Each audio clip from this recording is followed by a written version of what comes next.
Bonjour, je suis Marc Vossen, optimiste et heureux CEO de N-Group, le groupe média qui réunit Nostalgie, Énergie, Chérie et Nostalgie Plus en Belgique. Dans Merci, c'est lundi, je sème des graines d'optimisme et d'inspiration pour faire ma part dans la transformation du monde. J'y raconte des histoires, j'y fais des rencontres qui me guident et m'inspirent sur mon chemin de leader, d'être humain et d'homme de médias. Et je m'estime au service plutôt qu'au pouvoir, au service de nos coéquipiers, auditeurs, clients, actionnaires, mais aussi au service de la Terre, du futur et de la vie. Chez N-Group, au sein duquel j'ai la chance de côtoyer des équipiers et des équipières formidables, l'optimisme n'est pas un vain mot. Il fait partie intégrante de notre vision, de notre mission et de nos valeurs.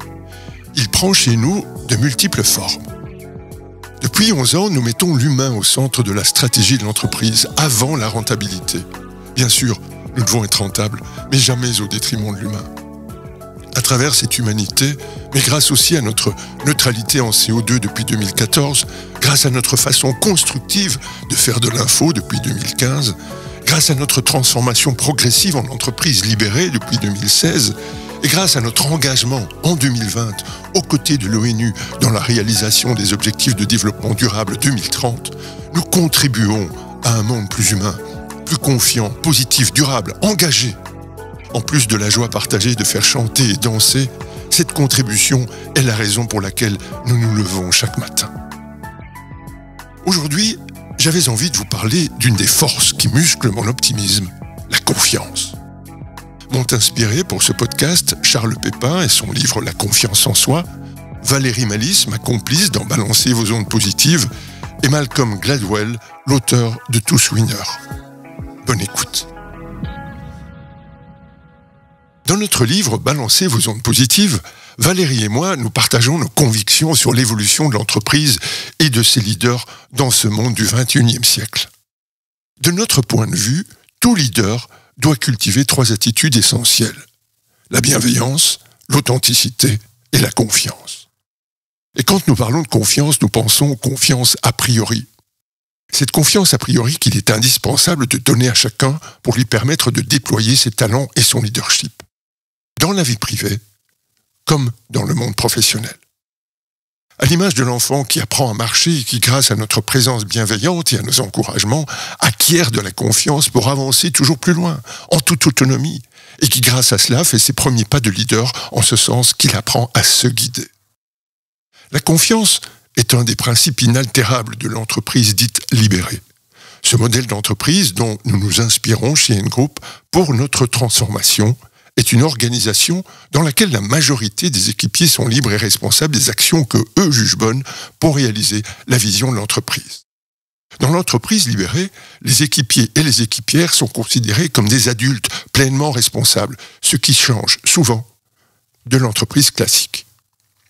Dans mon rôle, je me suis inspiré d'un des précurseurs de l'entreprise libérée en France, Jean-François Zobrist. Cet ancien directeur général de Favi avait une conviction. Pour lui, 97% des êtres humains sont bons. Pour nous, l'être humain est digne de confiance. Et lorsqu'il est dans un environnement propice, il sait prendre ses responsabilités dans le respect des besoins et des valeurs de l'entreprise. Une écrasante majorité des gens assument bien leurs responsabilités sur le plan privé. Ils prennent des décisions dans leur vie et sont leurs propres patrons dans la maison. Rien ne permet de croire que l'on perd en entreprise les qualités dont on fait preuve chez soi. Et cette confiance est un des éléments fondateurs du télétravail. La distance a renforcé le besoin de confiance mutuelle au sein des équipes.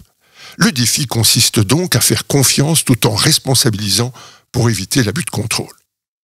Cette confiance tellement essentielle dans les rapports humains se construit d'abord sur la confiance en soi.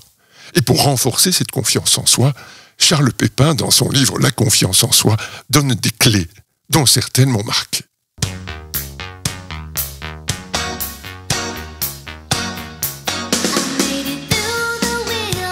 Madonna est une enfant timide qui manque de confiance en elle. C'est à l'adolescence qu'elle rencontre Christopher Flynn, son professeur de danse qui va changer sa vie à l'occasion de la préparation du ballet de fin d'année. Il lui dit ce qu'on ne lui a jamais dit encore. Tu es belle, tu es talentueuse et tu as un charisme fou. Des années plus tard, Madonna expliquera que ces quelques mots avaient changé sa vie. Avant, elle ne croyait pas en elle. Maintenant, elle se voit danseuse à New York. Elle se sent naître à elle-même. Même si cela paraît dérisoire, quelques mots suffisent parfois. Des mots venant du cœur pour donner confiance pour la vie. La preuve avec Madonna, mais aussi avec des dizaines d'exemples dans nos entourages. Cette personne qui donne confiance est une personne amie, selon la définition d'Aristote. Pour lui, un ami, c'est quelqu'un qui nous rend meilleurs. À son contact, nous nous sentons bien, nous nous ouvrons à des dimensions du monde ou de nous-mêmes que nous ne connaissions pas. Nous développons réellement en acte des talents que nous n'avions que potentiellement en puissance. L'instant précieux où nous encourageons quelqu'un, un proche, une équipière, un inconnu, où nous mettons en avant un de ses talents, on ne s'imagine pas à quel point nous pouvons changer sa vie. Dans l'autre sens, l'instant précieux où nous recevons la confiance de quelqu'un, un proche, un équipier, un patron, cet instant nous donne des ailes. C'est un carburant, une énergie essentielle. Faisons don de cet amour-là, car la confiance en soi est d'abord une histoire d'amour et d'amitié. C'est un point important du développement du leadership et le sens même du titre de notre livre « Balancez vos ondes positives ». C'est aussi le point central de la pédagogie initiée par Maria Montessori, fondée sur la bienveillance et la confiance. N'aide jamais un enfant à faire une tâche qu'il se sent capable d'accomplir. Autrement dit, fais-lui confiance dès que possible. Lui faire confiance, ce n'est pas faire à sa place, c'est le laisser faire. Tout parent, tout professeur, tout patron, tout manager, tout équipier devrait sans cesse avoir à l'esprit cette double manière de donner confiance. D'abord mettre en confiance, ensuite faire confiance. D'abord sécuriser, puis insécuriser un peu. Comme l'enfant qui apprend à marcher. Nous avons besoin des deux pour oser nous aventurer dans le monde. Je donne confiance et je fais confiance. C'est donc un même mouvement qui nous aidera à prendre confiance en nous et à faire confiance aux autres. Cela étant, la confiance en soi est aussi une question d'entraînement et d'habitude. Madonna a été délivrée de ses inhibitions par la parole de son professeur de danse, mais elle connaissait déjà bien la danse, parce qu'elle la pratiquait depuis des années. Dans son livre « Tous winners », le journaliste Malcolm Gladwell reprend la théorie des 10 000 heures. En analysant la carrière d'une même classe d'âge de violonistes, il s'est demandé ce qui avait fait la différence parmi tous ces excellents musiciens. Il leur a à tous et toutes posé la question suivante. Depuis la première fois où vous avez eu un violon en main, combien d'heures avez-vous joué? Et il en a retiré des conclusions intéressantes. Ceux qui sont devenus profs ont joué moins de 4000 heures. Ceux qui sont devenus musiciens professionnels ont joué plus de 8000 heures. Quant à ceux qui sont devenus stars du violon, ils ont tous dépassé 10 000 heures de pratique. Il n'y avait pas une seule exception. Brice de Passe, spécialiste des Beatles chez Nostalgie et de la musique en général, nous a raconté une chose étonnante, aussi reprise par Malcolm Gladwell, qui s'est amusé à compter les heures pendant lesquelles les Beatles, et John Lennon et Paul McCartney en particulier, ont joué sur scène.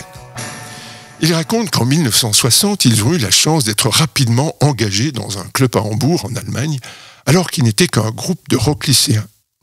Dans ce club, ils ont joué des heures d'affilée, parfois même toute la nuit.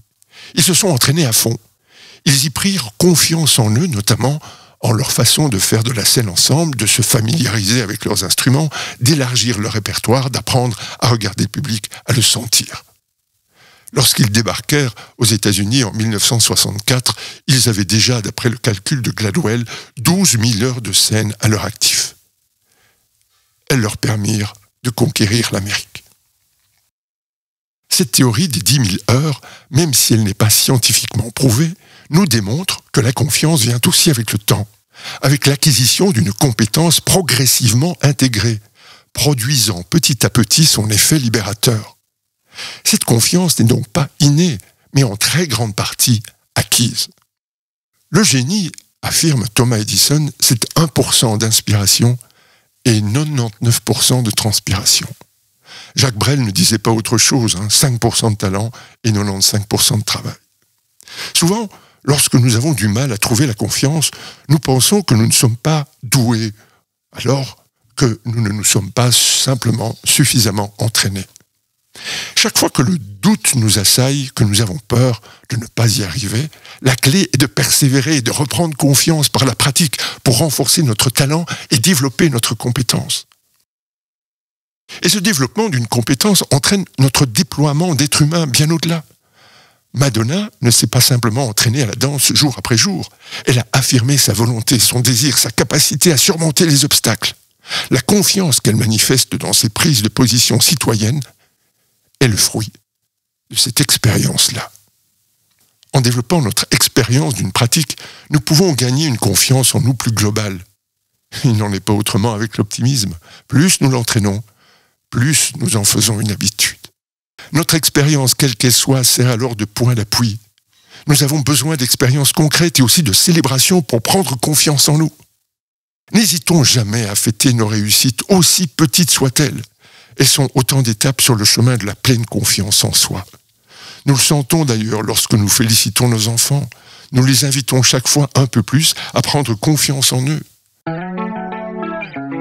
Lorsque nous réussissons, ce n'est plus simplement à notre compétence que nous faisons confiance. C'est à nous-mêmes. La confiance vient alors sur le chemin comme une grâce, une récompense ou une surprise. Faites-vous confiance et faites confiance. Cela vous permettra de mieux prendre soin de vous, de prendre soin des autres, de prendre soin de la terre. Et n'oubliez pas, dans l'optimisme, il y a de la magie.